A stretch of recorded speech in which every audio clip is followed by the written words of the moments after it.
Hello there ladies and gentlemen, I'm Paul TX141 Walsh, welcoming you to an all new World of Warships replay today on our channel.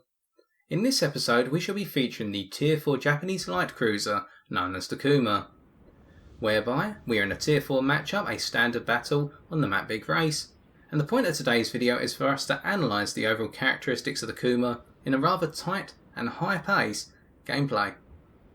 So what do we need to know about the starting setup? Well, we spawned in the northwestern corner of the map, we're down the western side of our team's arrangement, and we are going to use the destroyer-like properties of the Kuma in order to make our way down into the southwestern corner of the map, i.e. Destroyer Alley, the region where the majority of destroyers will go at the start of a game on Big Race and try and contest it, knocking each other out before making their way into the centre of the map or breaking through to flank around behind the team's ships that have gone down the eastern side of the map. And the reason we're doing this is because, historically, the Kuma being a light cruiser was employed a number of times in a destroyer leader role, i.e. being too big to be a destroyer itself, but being able to sit amongst the destroyers and provide a little bit more firepower support. Now, in order to understand why we would think at times that the Kuma can act as a destroyer, we need to talk about its manoeuvrability, whereby it has a top speed of 34.5 knots. This ship is fast, and on top of that with a rudder shift time of, if I remember correctly, 5.4 seconds, this ship can wiggle its aft quite nicely and be quite hard to hit. Albeit we have to keep in mind the rather large profile of the ship in terms of length, and on top of that the fact that this ship does get spotted at quite a distance. Its concealment is not too great with a detectability by sea with camouflage on of 11 kilometers, and this is 6.5 kilometers in the air. Now on top of this, what we have to consider as well is the profile of this ship is such that it's very easy to citadel, whereby its maximum armour is 65mm of citadel armour, and this has no external protection. It's only the 65mm of bulkhead armour on the citadel that is going to protect that citadel region, and if that gets hit by even medium caliber armour piercing from like for like cruisers, you're really going to feel the effects. And even when you angle the ship or point your bow towards the enemy, you may find in the case of battleships you'll get citadel quite regularly as well, and we're going to show that later. Now, having made our way into Destroyer Alley and been spotted, we're not sure why or what, but we're going to assume it was probably an enemy destroyer, perhaps an Izakazi, the enemy team's got one, and also a Clemson. We decided to throw a couple of torpedoes between the two landmasses off to our port side in order to try and catch out any enemy destroyers that decide to rush through this region, because those two landmasses act as a brilliant channel for funneling torpedoes and for ships to creep through. We cut our speed a bit, and what's nice about the ship as well is it can bleed its speed, i.e. drop from full to a quarter speed very nicely, and even accelerate quite well as well. Now, having fired off our torpedoes, let's talk about them. The torpedo arrangement of the ship is quite nice. You've got 4 twin torpedo tube sets, whereby 2 on each side of the ship, 1 amidships, and the other towards the rear. This provides you with a rather brilliant torpedo firing arc, although it is a little bit down at the front of the ship. So if you're going to use your torpedoes, having your aft pointed towards your opponent may work to your advantage rather than your bow. If they hit, they can do a maximum of 10,833 damage. They have a 7km range as well, which is quite nice, and a 57 knot top speed, meaning they can get to the target reasonably quickly. And with a 42-second reload, it really does feel as though you're playing in a destroyer, i.e. you can keep firing out those torpedoes quite regularly, or at least a low tier destroyer. Now, having set the enemy cargo on fire and presenting a direct broadside right now, what about the guns? Well, the guns on the Kuma are an interesting quandary, simply because you have 7 140mm single firing cannon turrets, whereby 5 of them are mounted down the centre line and 2 are mounted on the sides, 1 to each side. This means at most you can fire 6 guns on a target when you expose a full broadside.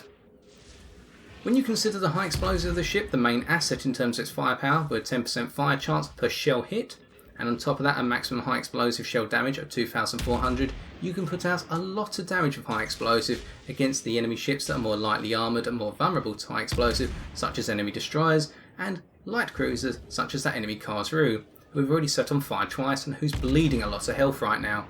As we throw in a salvo towards the Izakazi, we set them on fire and pick up 3 hits, probably doing quite a bit of damage in the process. Your shells, regardless of whether they're armour piercing or high explosive, have a muzzle velocity of 850 meters per second, which isn't too bad, although it can feel as though it's going to let you down at your maximum range of 12.4 kilometers, meaning you are going to have to adjust your lead somewhat against foes, especially the faster destroyers who can avoid your shots quite easily. And with regards to your armour piercing, you'll do a maximum damage upon a citadel hit of 2700, so you can see how this ship is orientated towards its high explosive, and getting penetrations of armour piercing on a citadel, even against like-for-like cruisers, you're going to need to be quite close, i.e. 5 kilometres or less. But let it be said, you can score citadels in this ship, it's not too easy. Now what else is there to talk about? Well, your guns have a maximum dispersion of 118 metres, which again means they are quite accurate, and allows you to rain a lot of firepower down on enemy battleships at a distance, such as the Nassau and Wyoming we see off to our port side here. And we created an angled broadside for Nassau. Fortunately we only received an over penetration on our bow. And we throw down a set of torpedoes towards the smokescreen that the Izokazi was hiding in, so they now come out of their smokescreen and head towards us. We dump in a load of high explosive. Unfortunately we miss with our torpedoes, it was quite close. And we turn away, pointing our aft towards the Izokazi, and as they throw down 2 very tight spreads of torpedoes, we're going to have to take one. That was not what we really wanted, but we soaked up the damage nonetheless. Our 24,000 I should say, 200 health points being reduced to just over 10,000 as we pick up our first kill on the Izokazi. Was it really worth it as a trade? Well, it's got rid of a very potent destroyer, but no. So now we're going to have to make up for this by really getting the damage out there. And whilst we should be a little bit more conservative due to our health state being less than 50%, we're going to do quite the opposite. So we start dumping rounds on the enemy Clemson here, and one thing we forgot to talk about in terms of the guns on the ship, they have a 6-second reload. That means you can put out a huge amount of damage on destroyers if they happen to get within your firing range, and they're not too evasive. As we clip the Clemson with another shell and they take out our friendly Clemson sadly. We don't have to worry about the torpedoes, they've only got a maximum range of 5.5 kilometres, so now we can just reverse away, and even in reverse, the Kuma goes quite quickly, i.e. 13.2 knots. So what else is there to say about the ship? Well, it hasn't got that much armour, is that its main weakness? Well, that and also you have to consider that the guns take, with the expert marksman skill, we should note, 19.6 seconds to traverse 180 degrees.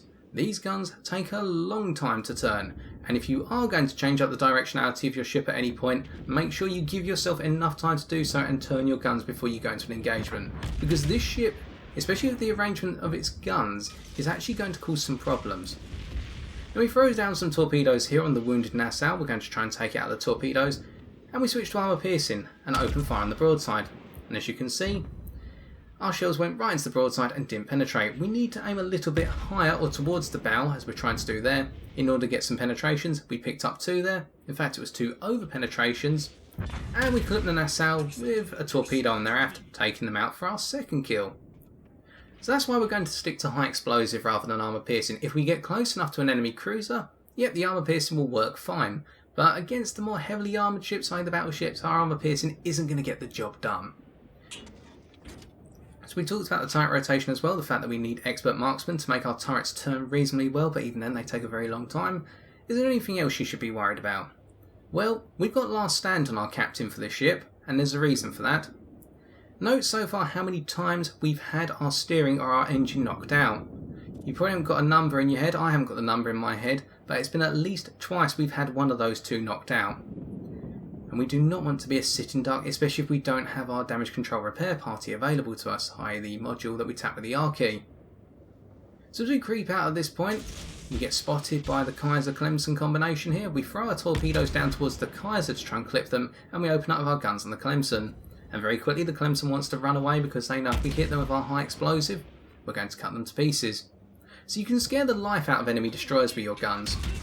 As we pick up an incapacitation and another hit, and we creep away from the torpedoes from the Clemson, which run out of range. The Kaiser looks good to receive a couple of torpedo hits at this point, and with 39,000 damage in the fray so far, we've thrown some more high explosive onto their bow. We're going to try and set another fire, using that 10% fire chance as much as possible here. No fires so far, can we get one this time in our 3rd salvo, 3rd time lucky, as our torpedoes unfortunately missed the target. No, still no fire, but we do take out a number of anti-aircraft batteries, if only there were carriers on this game. And in our 4th salvo, still no luck. Well, you can't have it all. And here we present a wide broadside once again to the enemy battleships. Fortunately, none of them are focusing on us at the moment. And this is a trade-off as well, the fact that you'll need to go broadside to bring all your guns to bear. That's standard for most ships, but it's technically a trade-off in this ship, simply because When one thinks about it, if you point all your guns forward, i.e. towards your bow, you'll only be able to get 1 or 2 on target at most, and pointing your guns towards your aft the same, due to their layout in that centreline configuration, i.e. 5 down the centre, 2 on the sides. We dump in some more high explosive on the Kaiser this time and really start to rack up the damage, and we get citadeled through the bow by the enemy Wyomings. We're now down to 2,500 health. And you saw there how we were quite angled? Yeah, the armour's not going to hold up even with angling, unless it's extreme angling. That was a mistake on our part, but fortunately that Kaiser is oblivious to our presence as we set them on fire finally, and it's now time for us to perhaps not put ourselves at the front of our team in engaging the remaining enemy battleships, as our torpedoes go in, and we've got some accurate ones this time for the Kaiser, picking up 2 hits and knocking them out of the game. 3rd kill in the bag, and 67,626 damage done. We switch on our hydroacoustic at this point, reason being we know there's an enemy Clemson still alive, they may be around the corner of this island, we don't want to get caught by surprise, and if they have thrown torpedoes down, well, we'll be able to spot them from afar and dodge them accordingly. We get spotted here by the Wyoming of course, and the Clemson makes its appearance. They seem to have disappeared and now they're reappearing once again, and we switch our focus towards them. We want to obliterate them where possible, we're very close at this point. We open fire with all of our guns, scoring a good number of hits, taken out by their torpedo tubes temporarily, but no major damage unfortunately there as they fire their torpedoes down. Our hydroacoustic doing its job as we take off 3,000 health from the Clemson in a single salvo, and that's why enemy destroyers will fear the Kuma if they get too close to it. We're throwing some more shells, and it looks as though our torpedoes are going to miss everything. A little bit unfortunate. Would have been nice if we caught the Clemson out with a set of torpedoes there. It would have been completely unintentional. And now we cut our speed at this point because we're assuming perhaps the Clemson's going to swing around and throw down a torpedo burst as rapidly as possible, and we just want to sit broadside and be ready for that. We'll be a little bit further back than they may anticipate as we finish them off for our 4th kill. Ironically setting them on fire and incapacitating their engine when we kill them. Oh, if only our luck was a little bit nicer earlier on. But, having picked up another kill, we now make our way towards the capture point, and the enemy fleet at this point is pretty much obliterated. There's only 2 enemy ships left, a Kuma and a Miyogi, and we're going to try and secure a Kraken. Now do keep in mind of course these enemy ships that are remaining are at longer ranges, so now we're going to show how that 850 meters per second muzzle velocity can hamper you a little bit at longer ranges. Now it won't on the Miyogi, who seems to be adamant about sitting stationary in the middle of a battlefield, and we're going to exploit that. But against the enemy Kuma, again a like-for-like ship, being quite manoeuvrable. Well, highly manoeuvrable if we go by how this ship manoeuvres, and we've seen so far. As we set the Miyogi on fire, we're going to pick up some free damage, which is always nice. Hitting enemy ships at longer distances can prove a little bit painful, but our dispersion here is really working nicely on the stationary Miyogi, so we can't complain too much as we set a 2nd fire, and that fire chance is really coming into hand here. 8 fires so far in this match, and a Confederate medal to go with it. We decide now to switch our focus to the Kuma because having set 2 fires on the Miyogi, well, they're going to burn to death or unfortunately be taken out by the rest of our team. We want the kill of course, but let's go for the Kuma because they're an actual threat, and if they look towards us they may be able to finish us off. The Miyogi goes down to an Arkansas Beta, and we continue to dump in the rounds. We set a fire on the Kuma. Can we get it? No, we're having to give quite a bit of lead here. We're trying to account for which way they're going. We incapacitate at that point their steering by looks of things. And we fire in our final salvo and set them on fire. Is it going to be enough? No. Can we kill them on the fire? Perhaps one more salvo will do it? And the fire gets them. Kraken unleashed, and it's time for us to take a look at the post-game stats. Well, we played a dangerous game, but we walked away with the victory, receiving 210,591 silver credits, 2,124 experience, and in terms of the achievements we picked up 2. The Confederate for damaging at least 6 enemy ships, whereby the damage caused to each ship must exceed 20% of their normal HP, and we picked up the lovely Kraken Unleashed for destroying 5 or more ships in a single battle. In terms of our battle performance, we dealt 92,586 damage, consisting of 128 target hits with our main batteries, 3 torpedo hits, 6 incapacitations, 5 enemy ships destroyed, 10 fires set, and 1 flood caused. Looking at the team scores, we can see that we came first in terms of base experience earned, picking up 554 more than second place in our team. Now this is not to say that we carried our team, but instead I like to think that we got in the enemy team's face and we just went for it, doing as much damage as possible and using the manoeuvrability of our ship where possible to avoid the return fire, being punished a number of times, especially in the case of that forward citadel from the enemy Wyoming, and also the torpedo up our backside from the enemy Izakazu. But our fortune held out and we made it to the end. Looking at our detailed report, we have two key items to note here. The first being the damage we dealt, not the overall tally, but the fact that over 2/3 of it was for our high explosive shells, whereby we dealt a base amount of 46,605 with the impact of high explosive shells, and then a further 20,769 through the fires we set, where we set a total of 10 fires. This goes to reinforce how in general, Japanese ships have the best high explosive shells going currently in game. The other item to note is in the damage received category, whereby out of the 22,100 damage we received in total, meaning that we were technically knocking on death's door by the end of this match, over half of this was from armour piercing, 8 armour piercing shells scoring 12,210 damage. This just goes to show how fragile the armour profile of the Kuma really is, and how prolonged firefights against those who know when to use armour piercing against this ship will result in your doom very quickly. And finally, coming on to our credits and experience earned, we can see that after deductions, we walked away with 179,291 credits.